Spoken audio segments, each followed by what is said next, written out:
कभी ऐसा वक्त आया है ना जिंदगी में जब सब कुछ थम सा जाता है, मेहनत करने का मन नहीं करता क्योंकि लगता है अब कुछ बदलने वाला नहीं। आसमान सूना है, उम्मीदें सूख चुकी है और दिल कहता है बस अब बहुत हुआ। पर ऐसे ही एक पल में जिंदगी तुम्हारी सबसे बड़ी परीक्षा लेती है। वो देखती है तुम टूट चुके हो या अभी भी खड़े हो। एक कहानी सुनो, शायद ये कहानी तुम्हें तुम्हारा जवाब दे दे। दोस्तों, वीडियो को पूरा देखना। अगर स्टोरी पसंद आए तो चैनल को सब्सक्राइब जरूर करना और वीडियो को लाइक शेयर कमेंट करना मत भूलना। कहा जाता है एक बार बादलों ने बगावत कर दी। उन्होंने ऐलान किया अब हम बारिश नहीं करेंगे। कहा हम थम चुके हैं, अब हम नहीं बरसेंगे।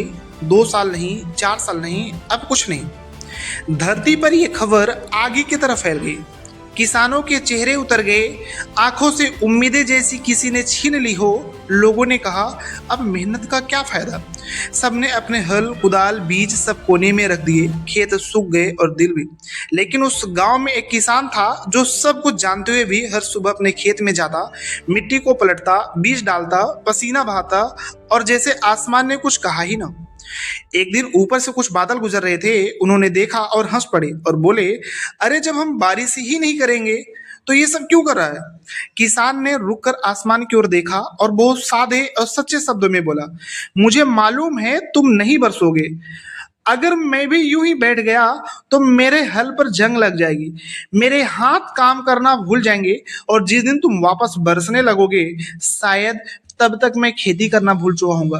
बादल कुछ देर खामोश रहे। शायद पहली बार उन्होंने इंसान की मेहनत की सच्चाई महसूस की। फिर धीरे धीरे वो लौटे। आसमान गहराया और बरसात होने लगी। धरती मुस्कुराई, फसलें लहलाई और किसान ने आसमान की ओर देखा, बस इतना कहा देखा मैंने कहा था मेहनत कभी बेकार नहीं जाती। मोरल ऑफ दिस स्टोरी, जिंदगी भी कभी कभी बादलों जैसी हो जाती है, रूठ जाती है, सूख जाती है और हमें तोड़ने की कोशिश करती है। पर अगर उस वक्त तुम रुक गए और तुम्हारे अंदर की मेहनत करने की ताकत भी मर जाएगी। इसलिए चाहे हालात कैसे भी हो, बस करते रहो, चलते रहो, क्योंकि जब वक्त फिर मुस्कुराएगा वो तुम्हारी खेतों पर सबसे पहले बरसेगा।